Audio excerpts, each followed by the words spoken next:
वाड्रा की। रॉबर्ट वाड्रा से पूछताछ का आज दूसरा दिन है। आज भी ईडी रॉबर्ट वाड्रा से सवाल जवाब कर रही है। गुरुग्राम लैंड स्कैम केस में ये पूछताछ ईडी की तरफ से की जा रही है। कल ईडी ने करीब 6 घंटे तक मैराथन पूछताछ रॉबर्ट वाड्रा से की थी।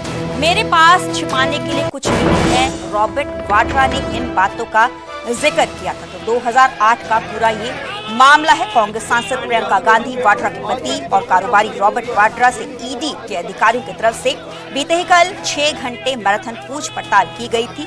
आज भी रॉबर्ट वाड्रा 11 बजे तकरीबन ईडी दफ्तर में पहुंच गए थे।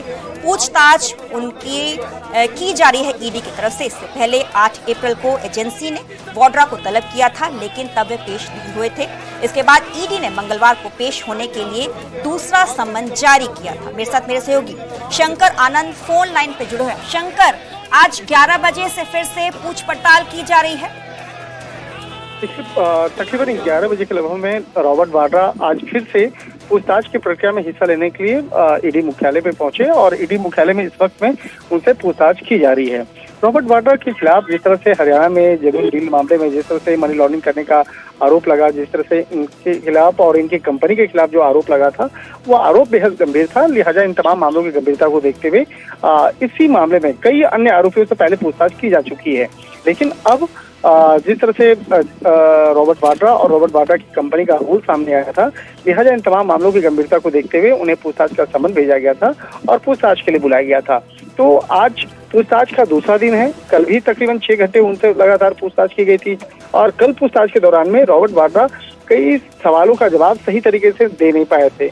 लिहाजा आज उनको फिर से पूछताछ के लिए बुलाया गया है। लेकिन इस मामले में देखा जाए कि जिस तरह से कहा जा सकता है कि जैसे जैसे तफ्तीश का दायरा आगे बढ़ता जा रहा है, एक तरफ देखा जाए तो दूसरी तरफ कोर्ट की जो कार्रवाई है, कोर्ट में भी लगातार इस मामले पर आगे की जो कार्रवाई है वो बढ़ती हुई नजर आ रही है। और जिस तरह से आज पूछताछ की प्रक्रिया में रॉबर्ट वाड्रा शामिल हुए हैं और उनके साथ साथ उनकी पत्नी भी जो सांसद हैं प्रियंका गांधी, वो भी इस वक्त में ईडी मुख्यालय के ठीक सामने जो वेटिंग रूम है वहां पे भी मौजूद हैं। तो रॉबर्ट वाड्रा के साथ आई थी, लेकिन अभी तक वो गई नहीं है। अभी भी वो ईडी मुख्यालय के सामने गेस्ट हाउस में जो सामने वेटिंग रूम है, उस वेटिंग रूम में बैठी हुई है। और 1 बजे के लगभग में जब लंच ब्रेक होगा तो हो सकता है कि वो साथ में यहाँ से जाएंगी। तो रॉबर्ट वाड्रा के साथ में आई थी प्रियंका गांधी, लेकिन अब वो बैठी हुई हैं। और शंकर, इस बात का जिक्र कांग्रेस पार्टी की तरफ से किया जा रहा है कि सीबीआई ईडी की का दुरुपयोग बीजेपी की तरफ से किया जा रहा है। देखिए, ये तो राजनीतिक बयानबाजी है, राजनीतिक बयानबाजी चल रही है। दूसरी तरफ देखा जाए कांग्रेस के कार्यकर्ताओं के द्वारा इसका विरोध प्रदर्शन किया जा रहा है। लेकिन दूसरी तरफ देखा जाए, जांच एजेंसी के हमारे जो सूत्र बताते हैं कि जो तमाम जो कार्रवाई होती है वो कानूनी कार्रवाई तमाम सबूतों के आधार पे होती है, दर्ज बयानों के आधार पे होती है। और जिस तरह से इस मामले में ये मामला तो रजिस्टर्ड हुआ था साल 2018 में, हालांकि केस है 2008 का मनी लॉन्ड्रिंग का मामला। और मामला जब सामने आया उसके बाद तमाम इन्वेस्टिगेशन को देखते हुए साल 2018 में इस केस को रजिस्टर्ड किया गया। और साल उसके बाद देखिए 18 में केस को रजिस्टर्ड किया गया और साल 2025 में अगर रॉबर्ट वाड्रा से पूछताछ हो रही है तो इतना स्पष्ट है कि इस मामले में काफी सबूतों को इकट्ठा किया गया, कई अन्य आरोपियों का बयान दर्ज किया गया, उसी के आधार पर यह पूछताछ हो रही है। तो यहाँ पर जांच एजेंसी का जो काम होता है, जांच एजेंसी उन तमाम सबूतों और दर्ज बयानों के आधार पर काम करती है। और ये जो दावा है जांच एजेंसी के सूत्र भी कर रहे हैं। तो अभी देखना लाजमी होगा कि जिस तरह से रॉबर्ट वाड्रा के खिलाफ अगर कार्रवाई चल रही है, तफ्तीश की कार्रवाई चल रही है और इस मामले में कई अन्य आरोपियों का जो बयान दर्ज हुआ है, उन्हीं के आधार पर जिस तरह से रॉबर्ट वाड्रा का नाम सामने आया, तो देखना लाजमी होगा कि आने वाले दिनों में किस तरह से इस मामले पर आगे तफ्तीश का दायरा बढ़ने वाला है। जी, बहुत बहुत शुक्रिया शंकर, हमें पूरी जानकारी देने के लिए।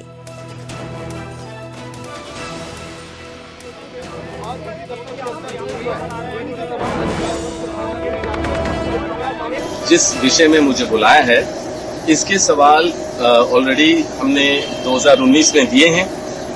सबको याद है कि मैं 2019 में 2 ECR में गया था, समन काफी मिले थे, 15 बारी गया हूं और 10-10 घंटे बैठा, 23,000 डॉक्यूमेंट दे दिए। एजेंसियों ने रेड वगैरह किया, जो भी करना था। उस टाइम मुझे याद है कि दिसंबर 7 को 2018 में राजस्थान में इलेक्शन था, तो उस टाइम भी मेरे दफ्तर में रेड किया। बिल्कुल टाइमिंग बहुत ऐसा था।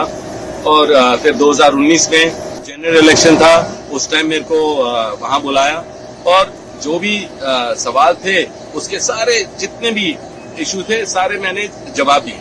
अब फिर से मुझे समन किया गया है और उसी विषय में जो मेरे को समझ नहीं है 7 साल बाद है, क्योंकि वैसे तो मैं क्योंकि अभी इंटेरोगेशन या चल रही है जो समन है उसके बारे में ज्यादा तो मैं विशेष टिप्पणी नहीं दे पाऊंगा, पर अंदरूनी बात है तो मैं यही कहूंगा कि जो भी सवाल पूछ रहे हैं ये इसके जवाब पहले मैंने 2019 में दे दिए हैं। जो चाहे अगर ईडी की चार्जशीट के खिलाफ कांग्रेस की तरफ से प्रदर्शन किया जा रहा है। देश भर में कांग्रेस प्रदर्शन कर रही है। कांग्रेस ने बदले की राजनीति का आरोप इल्जाम लगाया है। ईडी की चार्जशीट में सोनिया राहुल गांधी का नाम है। नेशनल हेराल्ड केस में ईडी ने एक चार्जशीट बीते कल दायर की है। इसको लेके देश भर में कांग्रेस पार्टी की तरफ से ये पूरा प्रदर्शन किया जा रहा है।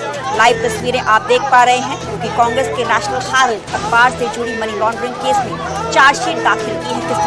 किस तरीके से कांग्रेस के जो वर्कर्स हैं उनकी तरफ से ये पूरा प्रदर्शन किया जा रहा है। चार्जशीट के बाद कांग्रेस केंद्र सरकार के साथ आर पार की लड़ाई के मूड में नजर आ रही है। बुधवार को कांग्रेस पार्टी राष्ट्रव्यापी विरोध प्रदर्शन करने सड़क पर उतरी हुई है। देख पा रहे हैं आप तस्वीरें, लाइव तस्वीरें आप देख पा रहे हैं।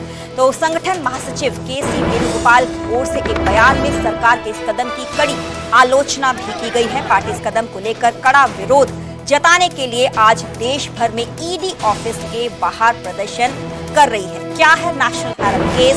नेशनल हेराल्ड आजादी से पुराना अखबार है, लेकिन नेशनल हेराल्ड पर भ्रष्टाचार के आरोप साल 2012 में लगे थे। इसके खिलाफ सुब्रमण्यम स्वामी ने केस दर्ज किया था। बीजेपी नेता सुब्रमण्यम स्वामी ने अपनी याचिका में पिटीशन में कहा था कि यंग इंडियन प्राइवेट लिमिटेड ने सिर्फ 50 लाख रुपयों में 90 करोड़ रुपए वसूलने का उपाय निकाला, जो नियमों के रूल्स के बिल्कुल ही खिलाफ है। तो बीते ही कल ईडी की तरफ से एक चार्जशीट दाखिल की है। सबसे ऊपर सोनिया गांधी का नाम है, दूसरे नंबर पे Rahul Gandhi leader of opposition का नाम है। जिस सब के चलते आज ईडी दफ्तरों के बाहर कांग्रेस पार्टी की तरफ से, कांग्रेस के वर्कर्स की तरफ से ये पूरा प्रदर्शन किया जा रहा है।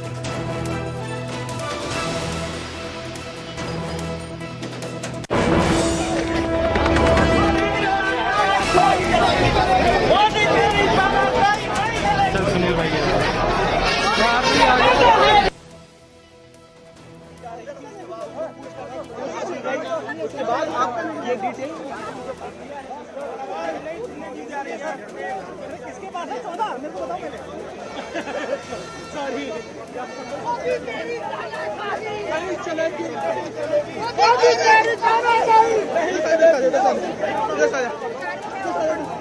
इधर से आजा।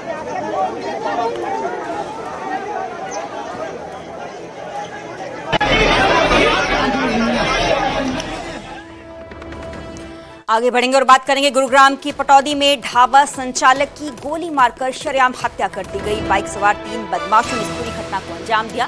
रात 12 बजे इस पूरी घटना को अंजाम दिया गया तो 6 से 7 राउंड फायरिंग की गई, जिसमें 37 वर्षीय दीपेंद्र की मौके पर ही मौत हुई। पटौदी के जाटौली मंडी स्थित झोपड़ी होटल में ये पूरी घटना घटी है।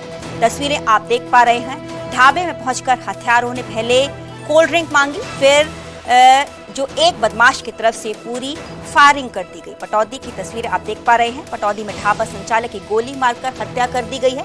बाइक सवार 3 बदमाश पहुंचते हैं तो उनकी तरफ से इस पूरी घटना को अंजाम दिया जाता है। रात तकरीबन 12 बजे की पूरी घटना बताई जा रही है।